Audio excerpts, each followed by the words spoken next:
इस्लाम की तीसरी खिलाफत जैसे ही शुरू हुई, रोमन और पर्शियन एम्पायर के बादशाहों ने सोचा कि अब यही वक्त है मुसलमानों की कमर तोड़ने का और उन सारे इलाकों को मुसलमानों से वापस छीनने का जिन्हें हजरत उमर ने इन एम्पायर से फतह किया था।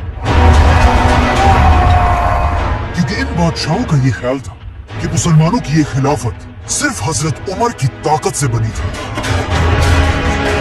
और नया खलीफा उस्मान इस खिलाफत को डिफेंड नहीं कर सकेगा। तो सबसे पहले रोमन एम्पायर के बादशाह ने मुसलमानों के सबसे इंपॉर्टेंट इलाके इजिप्ट को छीनने का प्लान बनाया और अपने जनरल मैनुअल को 300 जंगी जहाजों के साथ इजिप्ट की तरफ रवाना किया।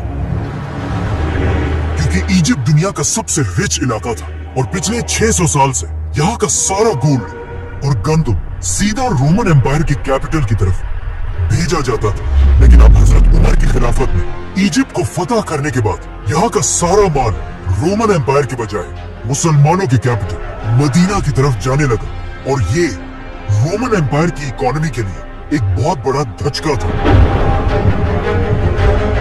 इसीलिए 300 जहाजों में रोमन एम्पायर की बहुत बड़ी फौज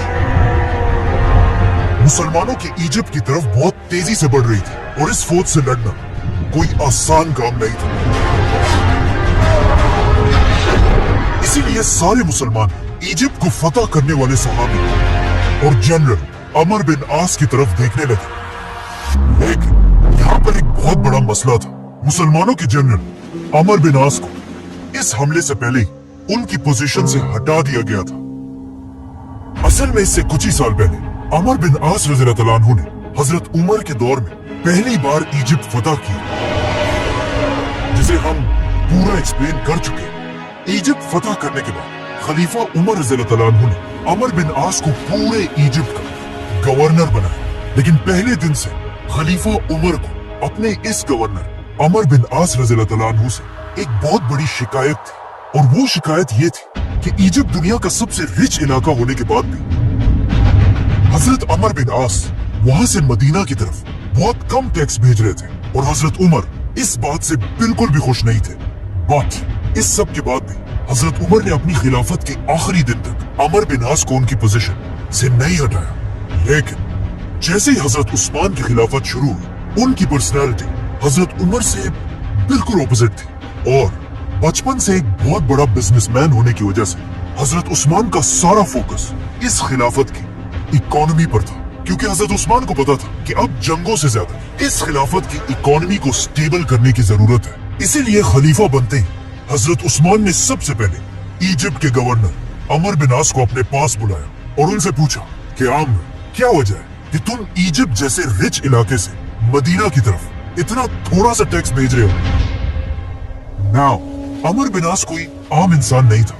वो हमेशा से अपने जबरदस्त बोलने के अंदाज की वजह से पूरे अरब में मशहूर थे। इसीलिए उन्होंने हजरत उस्मान के सवाल का बहुत ही यूनिक जवाब दिया कि या अमीर अल मोमिनीन, ऊंटनी उतना ही दूध दे रही है जितना वो दे सकती है। मतलब इजिप्ट की अवाम जितना टैक्स मदीना बेच सकती है उतना ही भेज रही है। ये सुनकर खलीफा उस्मान ने अमर बिन आस को हुक्म दिया कि आज के बाद तुम्हें इजिप्ट जाने की इजाजत नहीं है, क्योंकि अब तुम मिस्र के गवर्नर नहीं रहे। और उनकी जगह खलीफा उस्मान ने एक छोटे गवर्नर अब्दुल्ला बिन साद बिन अबी सरा को पूरे इजिप्ट का गवर्नर बनाया, जो हजरत उस्मान के कजन और रजाई भाई भी थे और उनका ताल्लुक भी हजरत उस्मान की तरह बनु उमैया से था। अब्दुल्ला बिन साद ने इजिप्ट का गवर्नर बनते ही वहाँ का सारा निजाम बिल्कुल बदल दिया और वहाँ के अवाम पर टैक्स इतना बढ़ा दिया कि जितना टैक्स अमर बिन आस के जमाने में यहाँ से मदीना की तरफ जाता था, अब उससे डबल बल्कि ट्रिपल टैक्स मदीना के खजाने में जमा होने लगा। ये सुनकर हजरत उस्मान ने एक बार फिर अमर बिन आस को अपने पास बुलाया और उन्हें कहा कि आम, क्या तुम जानते हो ऊंटनियां तुम्हारे बाद बहुत ज्यादा दूध देने लगी है। मतलब इजिप्ट से मदीना की तरफ टैक्स बहुत ज्यादा बढ़ चुका है। ये सुनकर अमर बिन आस ने कहा कि यस, ये बात बिल्कुल सही है, लेकिन ऊंटनियां दूध तो ज्यादा दे रही है, लेकिन इन ऊंटनियों के बच्चे मर रहे हैं। मतलब नए गवर्नर अब्दुल्ला बिन साद ने जो टैक्सेस वहाँ के लोगों पर लगाए हैं वो इजिप्ट की आवाम पर एक बहुत बड़ा जुल्म है। और ये बात बिल्कुल सही थी, क्योंकि अब्दुल्ला बिन साद के इन नए टैक्सेस ने इजिप्ट की अवाम को इतना तंग कर दिया था कि आहिस्ता आहिस्ता इजिप्ट के लोग मुसलमानों की इस खिलाफत से नफरत करने लगे। और वहाँ के लोग पहली बार ये सोचने लगे कि किस तरह मुसलमानों की इस खिलाफत से अपनी जान छुड़ाए।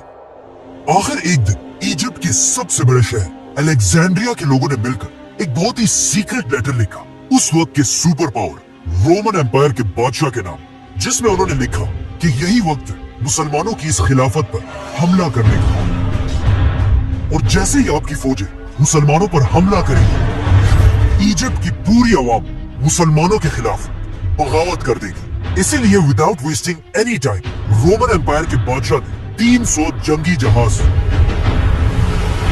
तलवारों, तीरों और अपनी फौज से भरकर मुसलमानों से जंग के लिए रवाना किया। जैसे ही रोमन एम्पायर की फौज इजिप्ट के सबसे बड़े शहर अलेक्जेंड्रिया तक पहुंची, वहां की आवाम ने इन्हें देखकर मुसलमानों के खिलाफ बगावत कर दी और वो रोमन्स के साथ मिलकर मुसलमानों की फौज को मारने लगे। और बहुत ही आसानी से उन्होंने अलेक्जेंड्रिया जैसी इंपॉर्टेंट सिटी मुसलमानों से छीन ली। सिर्फ कुछ ही मुसलमान ऐसे थे जो बहुत मुश्किल से अपनी जान बचाकर अलेक्जेंड्रिया से भाग गए और सीधा इजिप्ट के कैपिटल की तरफ गए और जाकर वहां मुसलमानों के गवर्नर अब्दुल्ला बिन साद को बताया कि पूरे इजिप्ट में मुसलमानों के खिलाफ एक बहुत बड़ी बगावत हो चुकी है।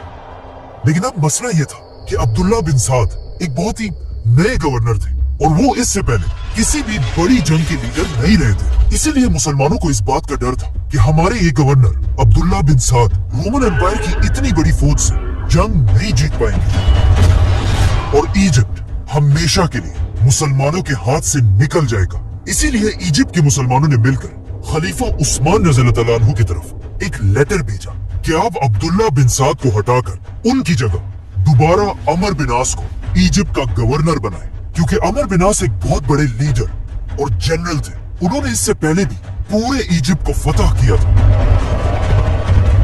जिसकी वजह से अब तक रोमन एम्पायर की फौज के दिलों में अमर बिन आस के नाम का खौफ था।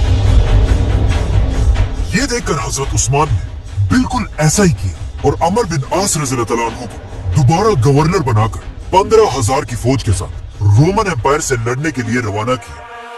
नाउ जो मुसलमान इससे पहले रोमन एम्पायर की फौज के सामने बिल्कुल मायूस हो चुके थे, अब अमर बिन आस को इजिप्ट में दाखिल होता हुआ देखकर वो सब लड़ने के लिए दोबारा तैयार हुए और हजरत अमर बिन आस के हुक्म का इंतजार करने लगे।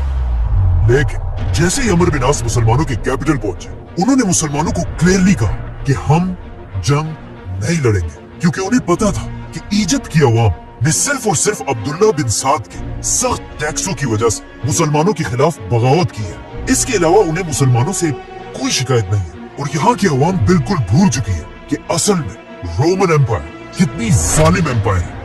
अमर बिन आस रज़ियल्लाहु अन्हु मुसलमानों को समझाने लगे कि जब इजिप्ट की आवाम रोमन एम्पायर के जुल्म को देखेगी, वो खुद ब खुद उनके खिलाफ हो जाएंगे और हम जंग के बगैर ही जीत जाएंगे। जो हजरत अमर बिन आस ने कहा था, एग्जैक्टली ऐसा ही हुआ। रोमन एम्पायर इजिप्ट पर हमले के बाद यहाँ के हजारों इनोसेंट लोगों को मारने लगे, उनके दुकानों और घरों को लूटने लगे और इवन उनकी औरतों और बच्चों को भी नहीं छोड़ा। इसी तरह जुल्म करते हुए जैसे ही रोमन एम्पायर की फौज मुसलमानों के कैपिटल के करीब पहुंची, वो इस वक्त तक यहाँ की आवाम पर इतना जुल्म कर चुकी थी कि अब हालात बिल्कुल बदल चुके थे। मतलब इजिप्ट की सारी आवाम रोमन एम्पायर को छोड़कर मुसलमानों के साथ मिल चुकी थी। ये देखकर अमर बिन आस ने फाइनली मुसलमानों को हमले का हुक्म दिया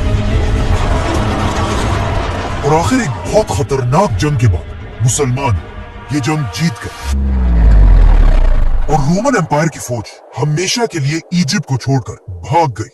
हजरत उस्मान की खिलाफत में मुसलमानों की ये फतह इतनी बड़ी थी कि अगले 1000 साल तक कोई भी मुसलमानों से इजिप्ट नहीं छीन सका और आज तक इजिप्ट मुसलमानों के कंट्रोल में है।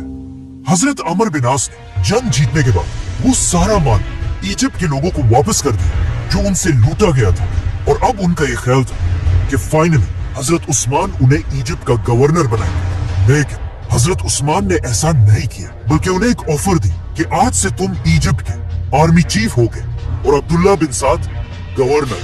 लेकिन अमर बिन आस ने उन्हें कहा कि ये तो ऐसी ही बात है कि गाय के सींग मैं पकड़ूं और उसका दूध कोई और लेकर जाए। और ये कहते ही उन्होंने हजरत उस्मान की ऑफर मानने से इनकार कर दिया। और इसी तरह हजरत अमर बिन आस ने एक बार फिर पूरा इजिप्ट फतह कर लिया। नाउ इजिप्ट का मसला तो हल हो चुका था, लेकिन अब खलीफा उस्मान की जिंदगी का सबसे बड़ा वाकया पेश आने वाला था, क्योंकि पहली बार दुनिया के मुसलमान कुरान की किरत के बारे में एक दूसरे से लड़ने लगे थे, जिसके बाद हजरत उस्मान ने दुनिया का पहला यूनाइटेड कुरान बनाया, जिसे आज तक पूरी दुनिया पढ़ती है।